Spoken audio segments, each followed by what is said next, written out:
चलो बोल रहा बच्चों, क्वेश्चन देखते हैं। Estimate the fraction of molecular volume. आपको क्या निकालना है? फ्रैक्शन ऑफ मॉलिक्यूलर वॉल्यूम मतलब बोल रहा है भाई डेल्टा वी अपॉन में वी, चेंज इन वॉल्यूम जिसको हम बोलते हैं, ठीक है।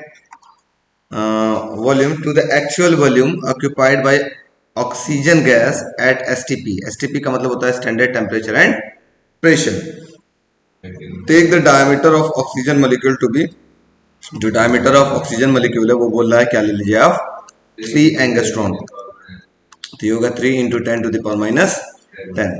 अब हमको क्या करना है, एसटीपी बात करा था, standard temperature and pressure. Standard जो टेम्परेचर और प्रेशर होता है, इस समय आपके पास अगर मैं बात करूं वॉल्यूम निकालने के लिए, तो वॉल्यूम जो होता है एसटीपी पे होता है वो होता है 22.4 लीटर होता है ना, जिसकी वैल्यू होती है 22.4 इंटू 10⁻³ मीटर क्यूब में अगर चेंज कर लेता हूँ, ठीक। अब आपको डायमीटर गिवन है, रेडियस निकाल लीजिएगा। चलिए इसको अलग लिख लेते हैं, इस पोर्शन को अलग जाएगा, छोड़ो। डायमीटर गिवन है, इसका रेडियस निकाल लेते हैं। आर इक्वल टू होता है d/2, ये होगा 3/2 इंटू 10⁻10, ये हो जाएगा 1.5 इंटू 10⁻10, ठीक है। अब आपको क्या निकालना होगा, वी डैश, ठीक है। ये तो आपके पास स्टैंडर्ड वॉल्यूम है। अब बोल रहा है वी डैश कितना होगा, चेंज इन वॉल्यूम जिसको हम बोलेंगे, कितना होगा। ये होता है 4/3πr³। क्योंकि आपके पास जो ऑक्सीजन मॉलिक्यूल होता है उसका शेप कैसा होता है, स्फेरिकल होता है। तो स्फेयर का जो वॉल्यूम होता है वो कितना होता है, 4/3πr³। तो ये हो जाएगा 4/3, पाई की वैल्यू हो गई 3.14 इंटू आर की वैल्यू ऊपर हम लोग निकाल लिए 1.5 इंटू 10⁻10 का होल क्यूब, ठीक है। सॉल्व कर लेते तो जो वी डैश की वैल्यू लगभग मिल रही है वो मिल रही है 85.18 इंटू 10⁻6 मीटर क्यूब। और आपके पास क्या बोला था, फ्रैक्शन, ठीक है। मतलब वी डैश अपॉन वी आपके पास कह रहा था निकालने के लिए, तो वी डैश अपॉन में वी इज इक्वल टू होगा, वी डैश की वैल्यू होगी 85.18 इंटू 10⁻6 अपॉन में जो v की वैल्यू होती है वो होती है 22.4 लीटर, और लीटर को मीटर क्यूब में चेंज करेंगे तो क्या आ जाएगा 10⁻3। तो ये आ जाएगा v डैश अपॉन में v की वैल्यू। सॉल्व कर लेते हैं, इसकी वैल्यू आ रही लगभग 3 इंटू 10⁻3। इसकी कोई यूनिट नहीं होगी क्योंकि ऊपर नीचे भी, ऊपर मीटर क्यूब होगा, नीचे भी मीटर क्यूब होगा। तो ये होगा आपके पास आंसर, नोट कर लीजिए। क्वेश्चन नंबर सेकंड देखते हैं क्या बोल रहा है। क्वेश्चन नंबर सेकंड क्या बोल रहा है, चेक करते हैं। The molar volume is the volume occupied bye 1 mole of, 1 मोल मतलब n की वैल्यू कितना गिवन है, 1 मोल, ठीक है। 1 mole of any gas at standard temperature. जो स्टैंडर्ड टेम्परेचर होता है वो 0 डिग्री सेल्सियस होता है, या उसको हम बोल सकते हैं 273 केल्विन होता है। 0 डिग्री को 273 केल्विन बोलते हैं, ठीक है। एंड प्रेशर, स्टैंडर्ड प्रेशर जो होता है वो होता है 1 atm। 1 atm इक्वल टू कितना होता है 22 point, sorry 1 atm equal to 1.023 into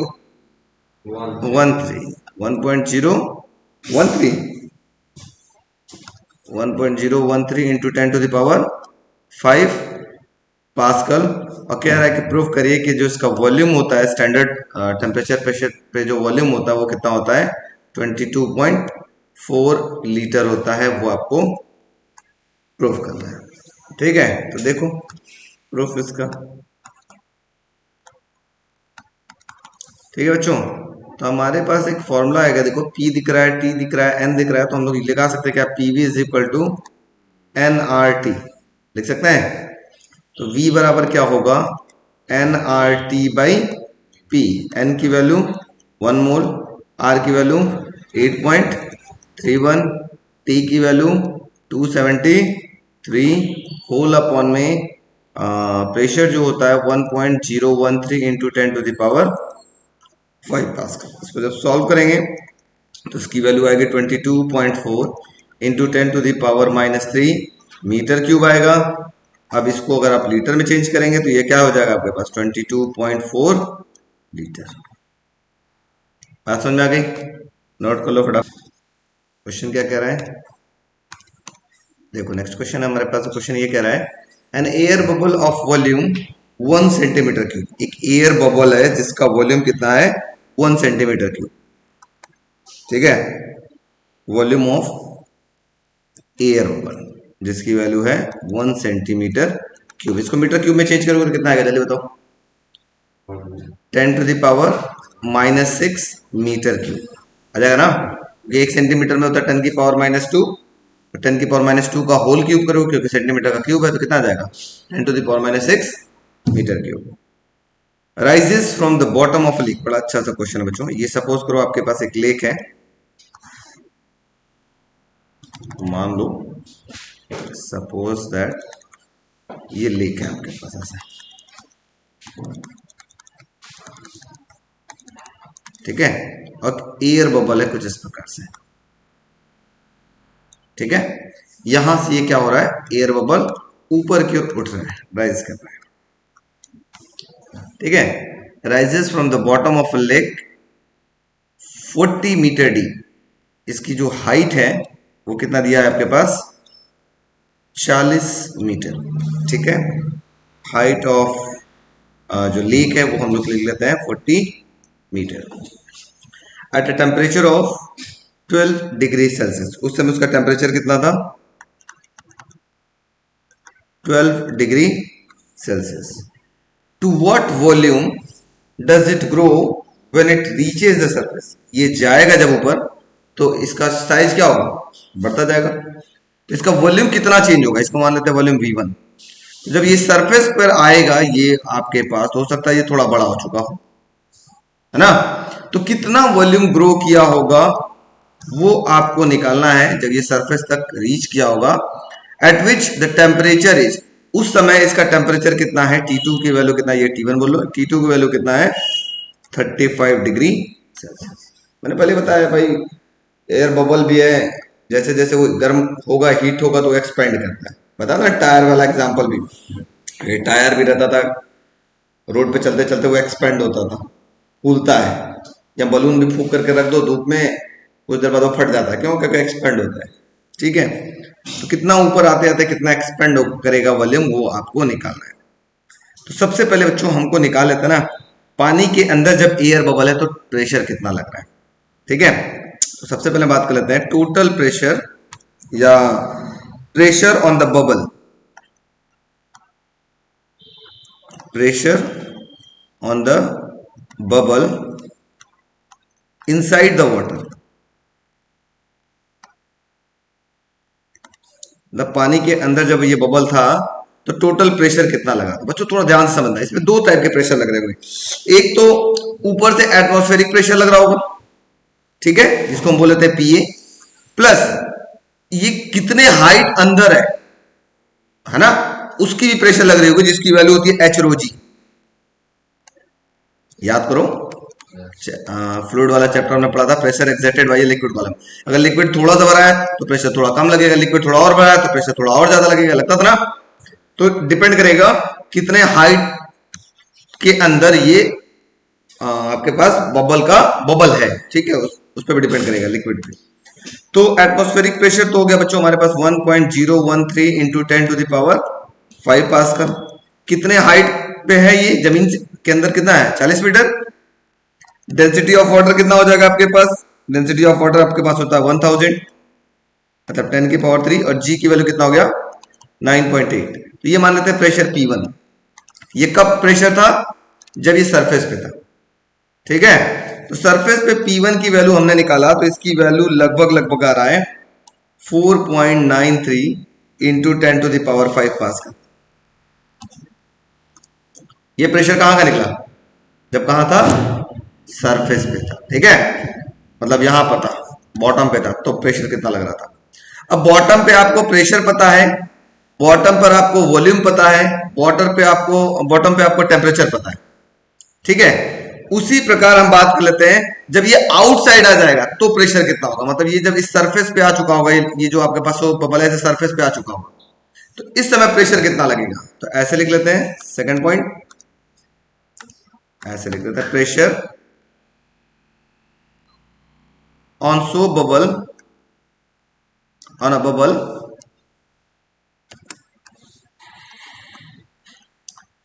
outside the water. अब बताओ वाटर के बाहर आ गया तो P2 की वैल्यू कितनी होगी? एचरोजी से तो मतलब नहीं रहेगा, सिर्फ किस प्रेशर से इसमें मतलब रहेगा? एटमॉस्फेरिक प्रेशर से मतलब होगा, तो ये हो जाएगा PA which is equal to कितना होगा? 1.013 इंटू 10⁵ पास्कल। ठीक है, मतलब अब आउटसाइड सरफेस का हमको प्रेशर पता है, आउटसाइड सरफेस का टेम्परेचर पता है, तो आउटसाइड का हमको क्या निकालना है? वॉल्यूम। तो हमारे पास फॉर्मूला होता है बच्चों, सिंस वी नो दैट, एक फॉर्मूला होता है, शायद आप भी जानते होंगे, ये बहुत फेमस फॉर्मूला है, इस जमाने में आपने पढ़ा था, पढ़ा गया कभी ऐसा formula? PV is equal to nRT। अगर फॉर 1 मोल ऑफ गैस की बात करें और PV बाई T ले लें, इक्वल टू क्या होगा? NR। NR क्या है? कांस्टेंट है। तो हम ऐसा लिख सकते हैं क्या इसको? थोड़ा ध्यान से देखिएगा, P1 V1 अपॉन में T1 equal to P2 V2 upon में T2 इक्वल टू NR। लिख सकते हैं क्या? ऐसा लिख सकते हैं ना, क्योंकि दोनों ही कांस्टेंट है, दोनों ही NR के बराबर होगा। इसको हटा लेते हैं, इसको ऐसा रहने देते हैं, P1 V1 अपॉन में T1 equal to P2 V2 upon में T2। P1 की वैल्यू हम लोगों ने ऊपर निकाला था, कितना आया था जल्दी से बताइए तो, अभी सॉल्व किया। P1 की वैल्यू कितना है? 4.93 इंटू 10⁵। V1 की वैल्यू ऊपर क्वेश्चन में गिवन था, कितना था? 10⁻⁻6, 10⁻⁻6। T1 टेम्परेचर भी गिवन था, कितना गिवन था उस समय? 12 डिग्री सेल्सियस। ठीक है, तो डिग्री सेल्सियस इसको केल्विन में कन्वर्ट करोगे तो कितना आएगा बच्चों? जल्दी बताओ, 12 डिग्री सेल्सियस को केल्विन में 273 जोड़ दो, इसमें कितना हो जाएगा? 273 प्लस 12 कितना हो जाएगा? 285। हमेशा केल्विन में लिखते हैं, ठीक है, टेम्परेचर याद रखिएगा। इक्वल टू P2, P2 की वैल्यू भी हम लोगों ने निकाला है, कहाँ है? ये कितना है? 1.013 इंटू 10⁵ इंटू V2। P2 निकालना है, आपको क्वेश्चन में बोल रहा है कितना वॉल्यूम बढ़ेगा, है ना, अपॉन में T2। T2 की वैल्यू ऊपर भी हमारे पास दिया हुआ है, 35 डिग्री सेल्सियस है, केल्विन में निकालोगे तो कितना आएगा? 273 में 35 जोड़ दो, जल्दी बताओ कितना आएगा? 273 में 35, सोचो सोचो, 273 में 35 जोड़ दो, कितना आएगा बच्चों? जल्दी बोलो। 308। Very good. अब यहाँ से V2 की वैल्यू निकालना है, क्रॉस मल्टीप्लाई कर लो, V2 को वही रहने दो, बाकी क्रॉस मल्टीप्लाई कर लो तो कितना आ जाएगा? 4.93 इंटू 308, है ना, ये हो गया 4.93 इंटू 308, और ऊपर पावर सॉल्व कर लिए तो आ गया 10⁻⁻1। नीचे क्या आ जाएगा? ये आ जाएगा 285 इंटू 1.013 इंटू 10⁵। अब इसको सॉल्व कर लेते हैं, तो जो V2 मिलेगा आपके पास, ये V2 है, V2 बराबर मिल जा रहा है, ये लगभग हो रहा है 5.3 इंटू 10⁻⁻6 मीटर क्यूब। ये एक फॉर्मूला हो गया, एक वॉल्यूम निकल गया, इतना वॉल्यूम बढ़ जाएगा आपके पास। ठीक है, चलिए नोट करिए, ये एक अच्छा क्वेश्चन है। Estimate the total number of air molecules. आपको क्या एस्टिमेट करना है? क्या फाइंड आउट करना है? Total number of molecules, capital N find करना है। ठीक है, inclusive of oxygen, nitrogen, water vapour and other constituents in a room of capacity. एक रूम है जिसकी कैपेसिटी आपके पास कितना है? 25 मीटर क्यूब। ठीक है, रूम की कैपेसिटी कितना है, इसके अंदर total number of air molecules कितना है वो आपको पता लगाना है। एट द टेम्परेचर ऑफ, जिस समय आपके पास जो टेम्परेचर की वैल्यू है वो है 27 डिग्री सेल्सियस, केल्विन में चेंज करेंगे तो कितना आएगा? 27 प्लस 273 कितना हो जाएगा? 300 केल्विन। एट प्रेशर की वैल्यू आपके पास कितना गिवन है बच्चों? आपके पास प्रेशर की वैल्यू गिवन है 1 atm। 1 atm का मतलब होता है 1.013 इंटू 10⁵ पास्कल। ठीक है, तो n निकालना है। n निकालने के लिए सबसे पहले तो हम क्या करते हैं? स्मॉल n निकालते हैं, नंबर ऑफ मोल्स, है ना। तो नंबर ऑफ मोल्स निकालने के लिए हमारे पास फॉर्मूला एक ही दिख रहा है, P दिखा है, PV। चलो ठीक है, तो हम लोग याद कर लेते हैं, PV इज इक्वल टू होता है nRT। पहले स्मॉल n निकाल लेते हैं, तो स्मॉल एन निकल जाएगा, उसमें एवोगाड्रो से मल्टीप्लाई कर देंगे, एवोगाड्रो नंबर से मल्टीप्लाई कर देंगे, हमको टोटल नंबर ऑफ मॉलिक्यूल्स पता चल जाएगा। ये तो तरीका है। तो स्मॉल एन निकाल लेते हैं। Small N is equal to क्या होगा, पीवी अपॉन में आर टी। पी की वैल्यू हो गई 1.013 into 10 to the power 5, volume है 25, अपॉन में आर की वैल्यू 8.31 और टेम्परेचर जो हो गया 300 केल्विन। ये एन मिल गया। अब आपको टोटल नंबर ऑफ मॉलिक्यूल्स निकालने हैं। टोटल नंबर ऑफ मॉलिक्यूल्स निकालने हैं, इक्वल टू होता है number of moles into Avogadro number.